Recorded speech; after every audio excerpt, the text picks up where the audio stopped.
And we could do... I'm an expert beer taster. Oh, are you kidding me? We could have, like, I want to do the Guinness, and you want to do a beer, and you want to do a beer. Yeah, we'll say...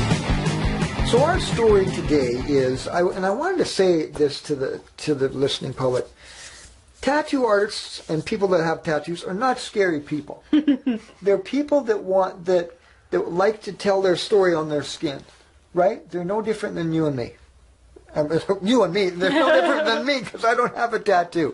You know, like I want them to know that there's not a big deal about getting a tattoo, and if you're going to get a tattoo, speak to a professional and go and find out, you know, how the process is. Now, you raised an interesting point, Miranda.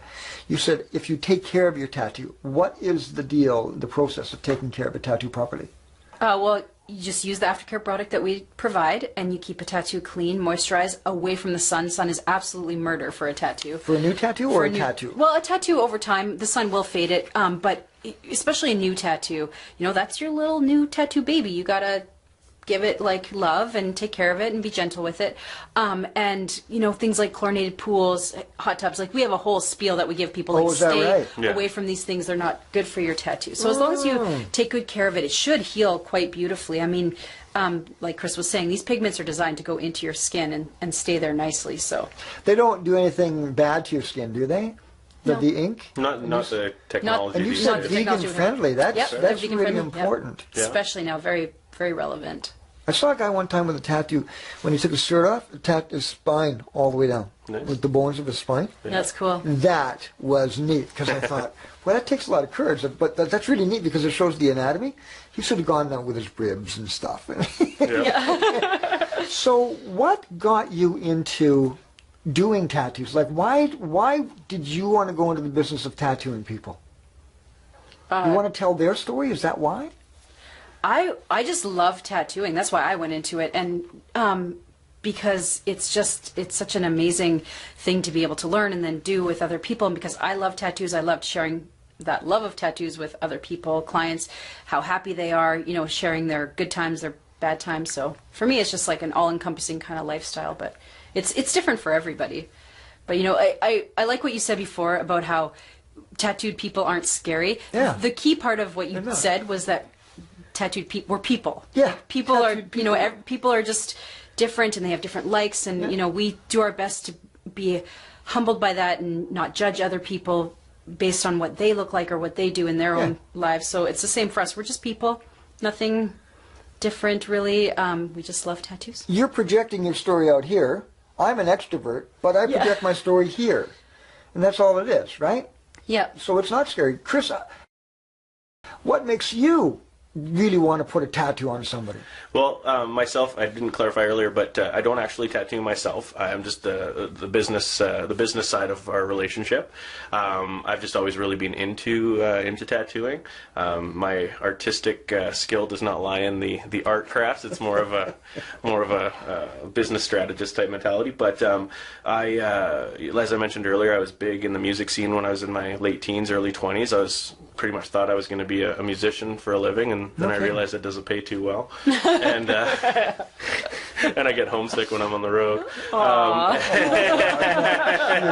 That's probably really true. It is true. I suck at traveling. But anyways, and then so, you know, I... without going too deep into it, I couldn't afford university or anything, but I was always interested in business and knew that I wanted to be an entrepreneur. Didn't exactly know how that would shape up, but in my late teens, I took a year of a fashion designing program. I was really into clothing and style and fashion and wanted to kind of make what I thought would be cooler guys' clothes than were currently available out there. And I kind of backtracked that because my band started taking off, so I put that aside and went that road. And then when I came back from doing the band thing in my early 20s, I decided to kind of work my way into a corporate environment so that I could learn all the business skills I thought I might need when I finally went entrepreneurial, right? So it was like my free university, basically.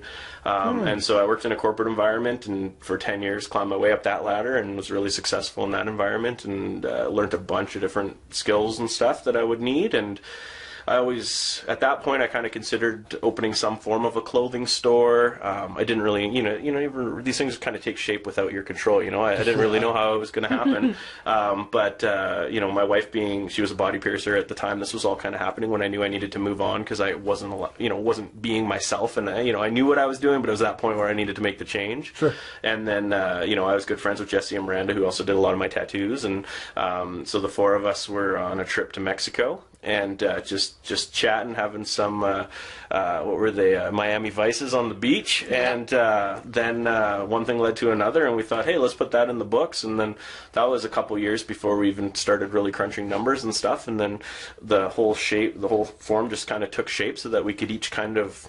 Basically, everybody had a goal in life, and it just all seemed to work together if we helped each other. And nice. Yeah. So then we spent about a year sorting out the details, and then 3 years ago went for it. That is cool. That's why you have clothing, right? What brands of clothing do you carry? Well, we carry all the brands we carry are exclusive to us in Abbotsford, and they're all brands that we ourselves wear. I always say if I ain't going to wear it, it's not going to be on my shelves.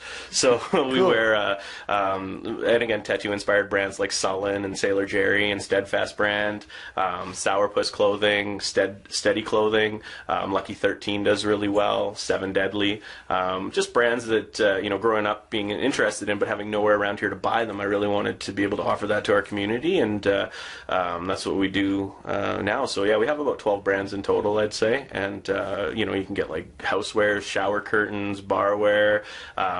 We don't just stop at clothes because it's if you're into that type of style, then you want to kind of have nice throw pillows, maybe with some tattoo flash on them or something. Sure. So there's a lot of options there as well. You guys don't sell tattoos. You sell an edgy fashion experience. You know what I'm saying? Like you sell a complete package, right? You got the tats, you got the clothing, you got the care, the skin care and stuff. Well, I always joke. I say if we sell Converses and Dickies, I'll never need to shop somewhere else. You know what we're gonna do? I'm gonna create a podcast called Ask the Experts, and it's a podcast about business in Abbotsford and the survivors, the people that are really thriving in business. And I'd love to have you guys on to explain how you build your business so well. What are you doing that other tattoo places are going out of business? Right? We have this guy. That's what we're doing. Yeah. So I mean, he's the genius at it, right? Yep. Well, quality artists. This is all about the art. If we didn't have great artists, I couldn't. You know what I mean? So it's there like you go. Yeah. We always joke. It's like you can't have a great band without a great manager, and you can't have a great manager without a great band, right? It's the same thing. So you and I know that there's businesses in Abbotsford that are struggling. Right, like really, I mean, 80%, in every city, everywhere. 80% of businesses go down the tubes, right?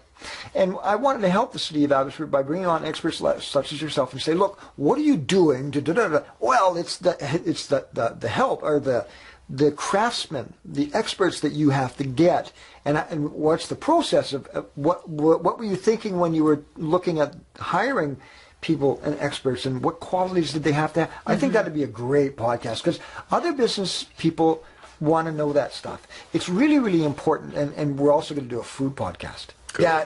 Oh, are you kidding? So I'd like to take a select group of people and go down there and do a podcast on food and beer and wine and stuff. We could just put a microphone and a camera there, and you guys can come, and we could do. I'm an expert beer taster. Oh, are you kidding me?